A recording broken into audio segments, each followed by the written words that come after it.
അമ്മ അമ്മ എന്താടാ അതാ വരുന്നു. അമ്മ ഈ പേന തരൂ. ഇത്രയും അടുത്ത് കിടക്കുന്ന പേന എടുക്കാൻ വേണ്ടിട്ടാടാ കിച്ചണിൽ ജോലി ചെയ്തിട്ടുണ്ടായിരുന്നു എന്നെ വിളിച്ചു വരുത്തി. ഈ അമ്മേനെ കാണാനല്ലേ അമ്മ. ഇതാ വരുന്നോ. നീയും അവനെ പോലെ തന്നെ ആയാലും അമ്പാടി. തൊട്ട് മേലിരിക്കുന്ന സ്വിച്ച് ഇടാൻ വേണ്ടിട്ട് അവിടെ നിന്ന് എന്നെ വിളിച്ചു വരുത്തുമ്പോഴോ.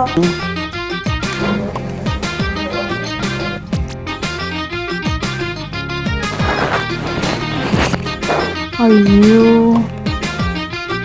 അമ്പാടി, എന്താമ്മ? ഈ തുണികളൊന്നും എടുത്തു തരുമോടാ? നമ്മുടെ കയ്യിൽ താഴ്ത്തിക്ക്. എനിക്കൊന്ന് വയ്യ, ഞാൻ പോയി കളിക്കാൻ വിളിച്ചു. ഓ മോനുസേ, എടാ മോനുസേ ഒന്ന് ഇങ്ങോട്ട് വന്നേ. എന്തമ്മ വിളിച്ചത്?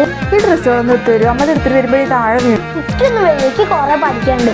അമ്മ നമ്മുടെ കയ്യിലത്തെ തുണികളൊക്കെ അവിടെ കൊണ്ടുപോയി വെച്ചിട്ട് താഴത്തുള്ള തുണികൾ എടുക്ക്. നിങ്ങളൊക്കെ പറയുമ്പോ ഞാനും എടുത്തു തരാറുള്ളതല്ലടാ.